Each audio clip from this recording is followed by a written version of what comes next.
Good morning दोस्तों।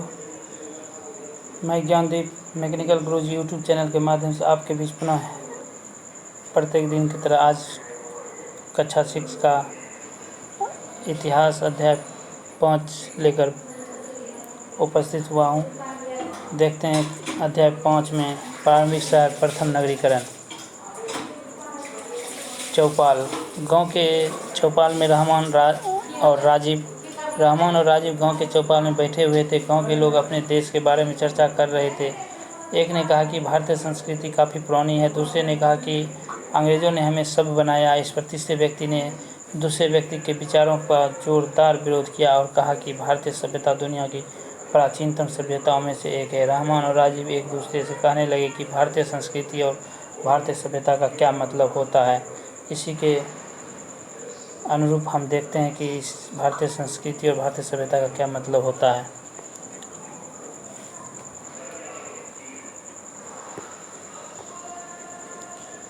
नवपाषाण युगीन स्थल का मानचित्र। भुवनेश्वर, गुवाहाटी, दिल्ली आप नक्शा के अनुसार देख सकते हैं। धातु युग क्या है? नवपाषाण काल के बाद धातु युग का आरंभ हुआ, जिसमें मानव ने धातु का इस्तेमाल शुरू किया। धातु युग में ही आगे चलकर सिंधु में कोटदीजी और अमरी, उत्तरी पंजाब में सरायखेला और जलीलपुर एवं राजस्थान में कालीबंगा जैसे स्थलों का विकास हुआ। इन स्थलों पर कृषि उत्पादन बड़े पैमाने पर होने लगा। रंगे हुए मिट्टी के बर्तन का इस्तेमाल होने लगा। लोग लंबी दूरी का व्यापार करने लगे और पक्की ईंट के बने घरों में रहने लगे, जिसकी चारों तरफ से किलेबंदी भी की गई थी। धातु युग का आरंभ नवपाषाण काल के अंतिम चरण में हुआ। पहला धातु तांबा था, जिसे नदी के तलहटी से प्राप्त किया जाता था। इस समय भारत के पश्चिमी उत्तर क्षेत्र में कई ग्रामीण संस्कृति उदित हुई। इन संस्कृतियों के लोग बड़े पैमाने पर कृषि उत्पादन करने लगे थे। आप पिछले अध्याय में खेती की शुरुआत की परिस्थिति से परिचित हुए होंगे। ये संस्कृतियाँ अपनी विशिष्ट मिट्टी के बर्तन के लिए भी प्रसिद्ध थी। इस समय की बस्तियाँ आमतौर पर छोटी होती थी और इनमें बड़े आकार की बस्तियाँ नहीं के बराबर थी। इन संस्कृतियों से जुड़ी कृषि, पशुपालन तथा शिल्प के साक्ष्य मिले हैं। मानव की संस्कृति सभ्यावस्था में कैसे प्रवेश करती है?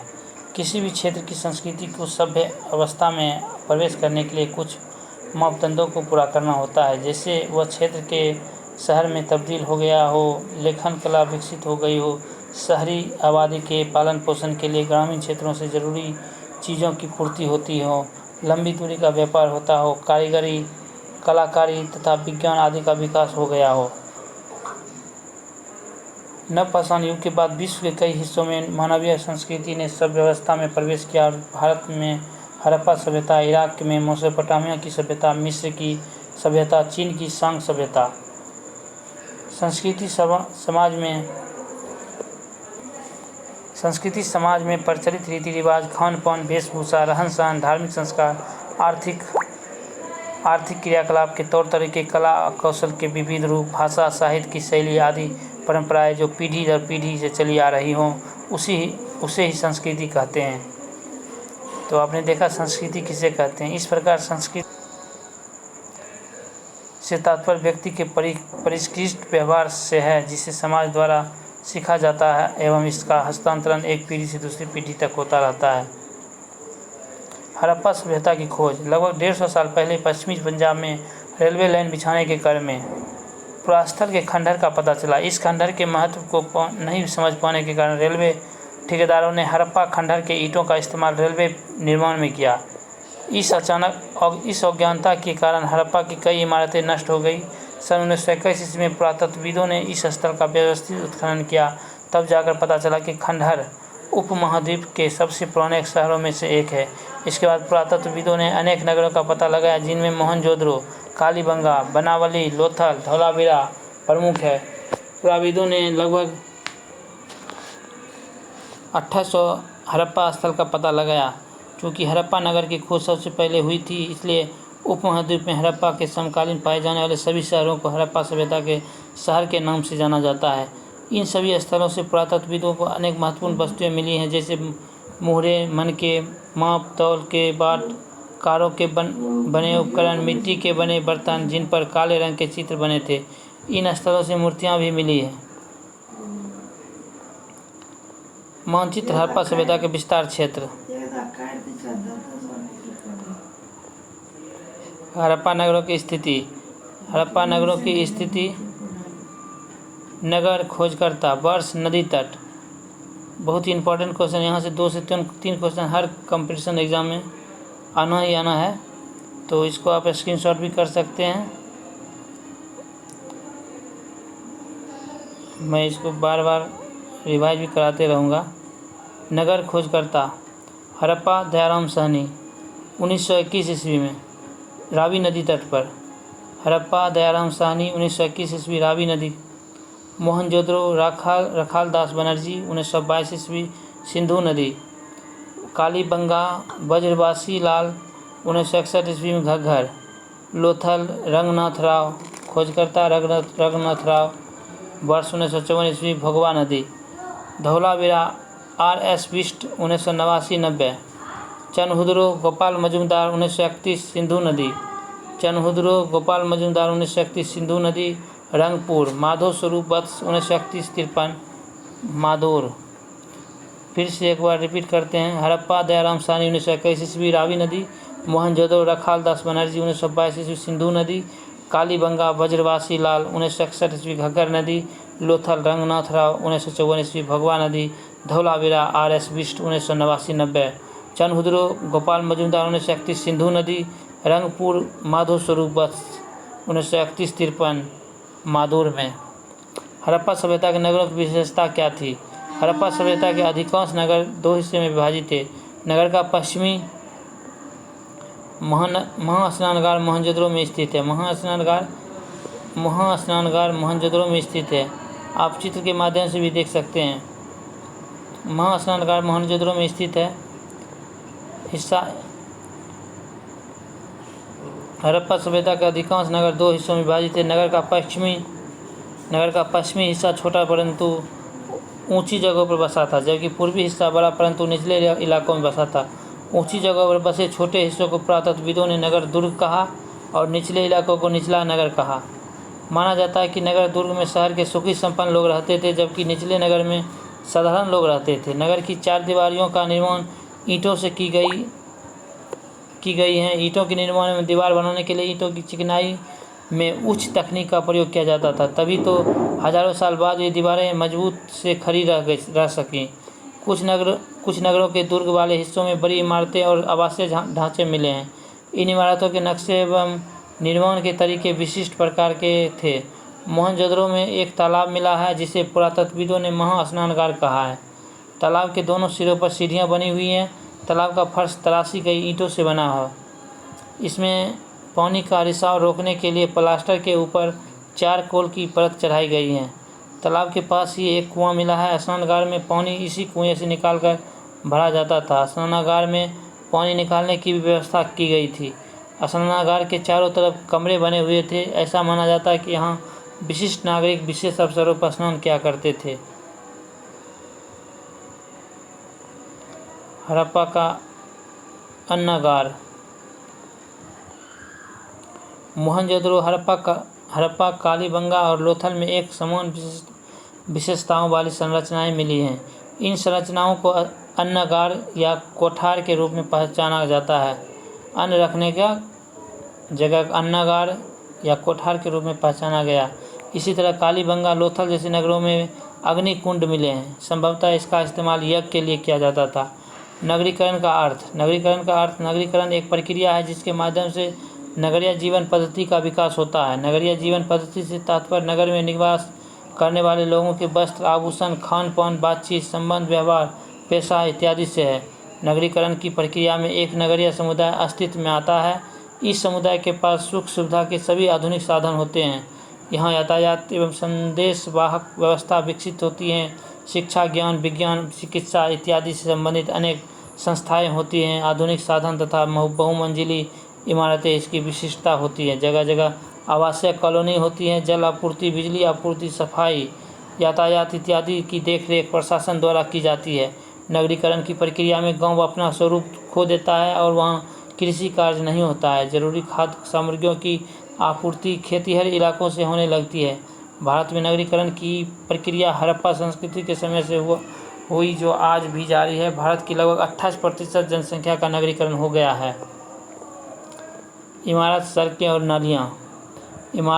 और नालियाँ। हड़प्पाई नगरों के घर प्राय 1-2 मंजिले और कुछ 3 मंजिले भी होते थे। प्रत्येक घर में एक आंगन होता था और उनके चारों ओर कमरे बने होते थे। मकानों के दरवाजे और खिड़कियां मुख्य सड़कों की बजाय गली में खुलते थे। अधिकतर घरों में एक स्नानागार होता था। घरों में कुएं भी पाए गए हैं। नगरों में सुव्यवस्थित सड़कें और नालियां बनी हुई थी। इनके साथ साथ जल की निकासी के लिए नालियों का भी उचित प्रबंध किया गया था।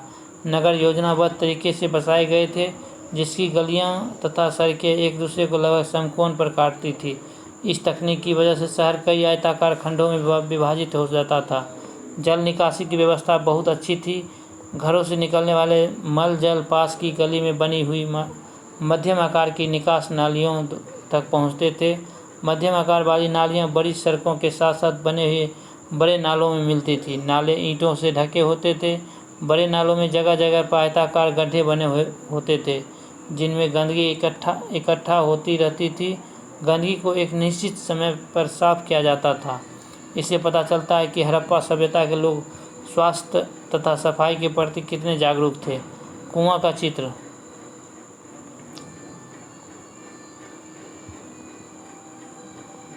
मोहनजोदड़ो की सड़कें।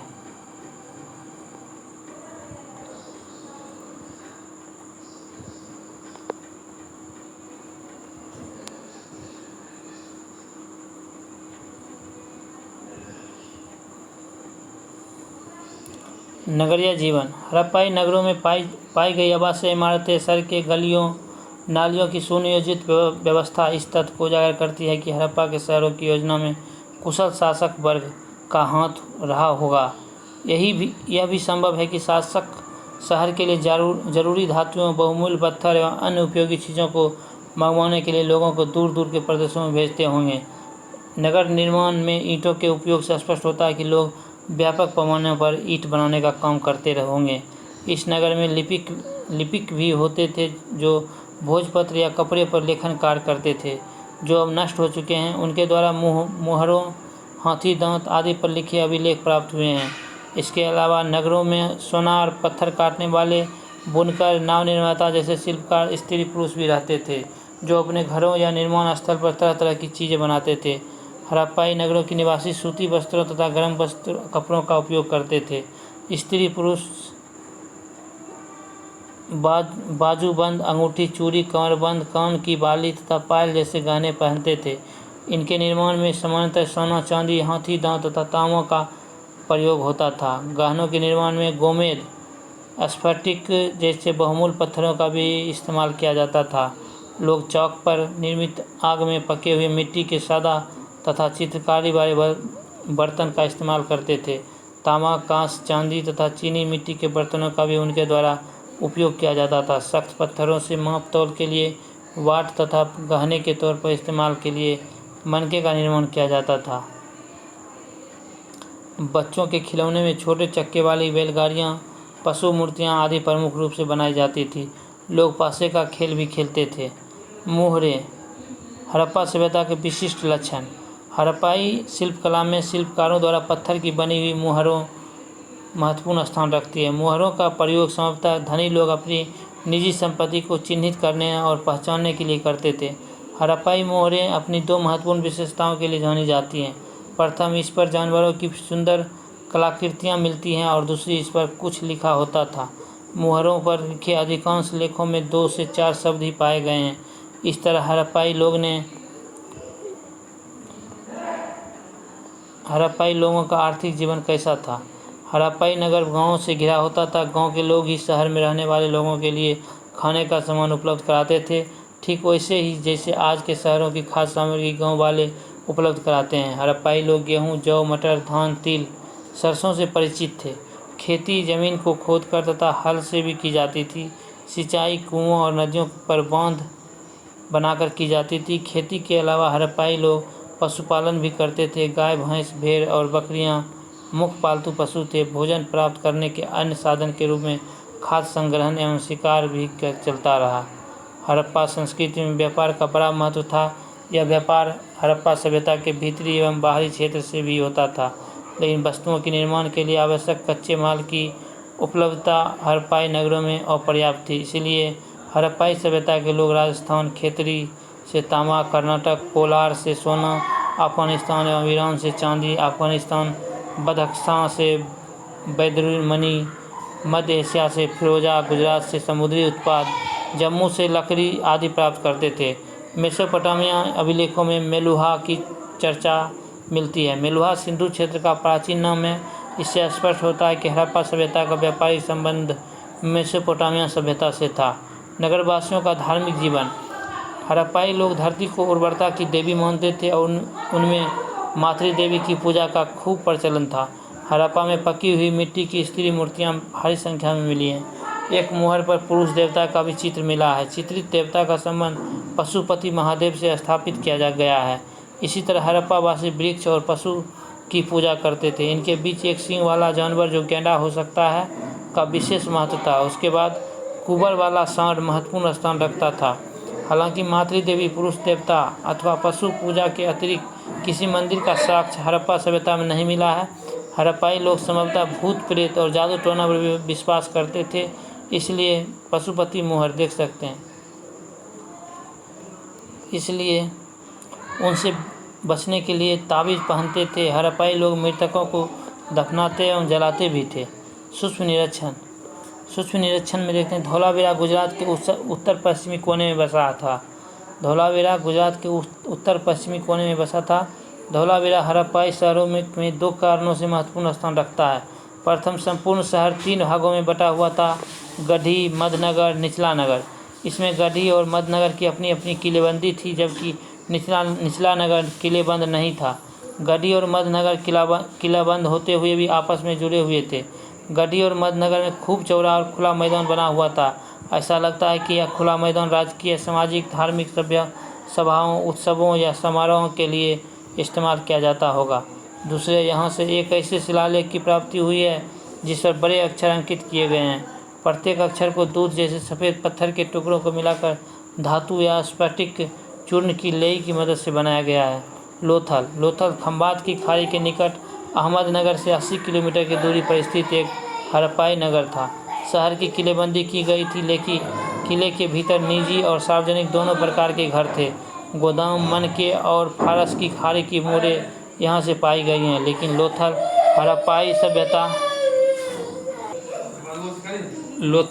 खंबात की खाड़ी के निकट अहमदनगर से 80 किलोमीटर की दूरी पर स्थित एक हड़प्पा नगर था। शहर की किलेबंदी की गई थी। किले के भीतर निजी और सार्वजनिक दोनों प्रकार के घर थे। गोदाम, मनके और फारस की खाड़ी की मोड़ें यहाँ से पाई गई हैं, लेकिन लोथल हड़प्पाई सभ्यता में इसलिए महत्वपूर्ण स्थान रखता है कि यहाँ से एक लोथल के बंदरगाह अवशेष मिले हैं। यहाँ से जलीय मार्ग से व्यापार किया जाता था। हड़प्पा सभ्यता के अंत का रहस्य। लगभग 1700 ईसा पूर्व हड़प्पा सभ्यता का ह्रास होने लगा था। हड़प्पा सभ्यता का अंत क्यों और कैसे हुआ, अभी तक मालूम नहीं।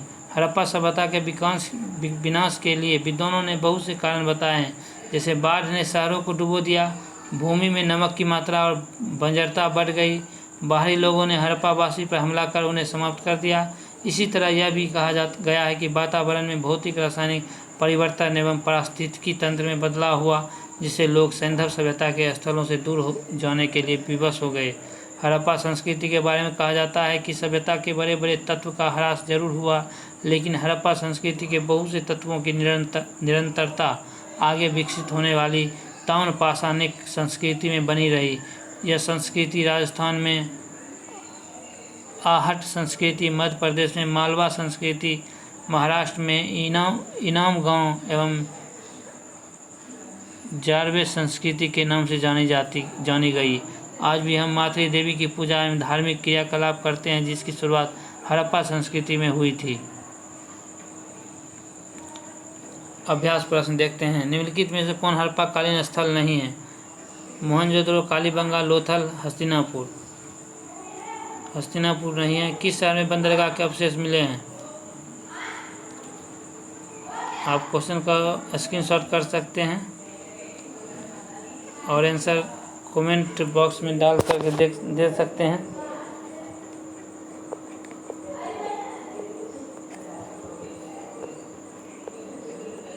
निम्नलिखित को सुमेलित कीजिए। सोना गुजरात, फिरोजा कर्नाटक, चांदी मध्य एशिया, सीपिया ईरान। आइए विचार करें। हड़प्पा सभ्यता का नगरीय जीवन पर प्रकाश डालें। हड़प्पा संस्कृति को हड़प्पा सभ्यता क्यों कहा जाता है? क्वेश्चन आप व्हाट्सएप भी कर सकते हैं।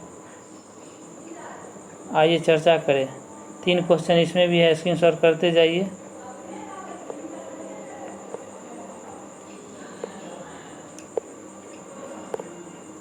तो आज का क्लास यहीं तक।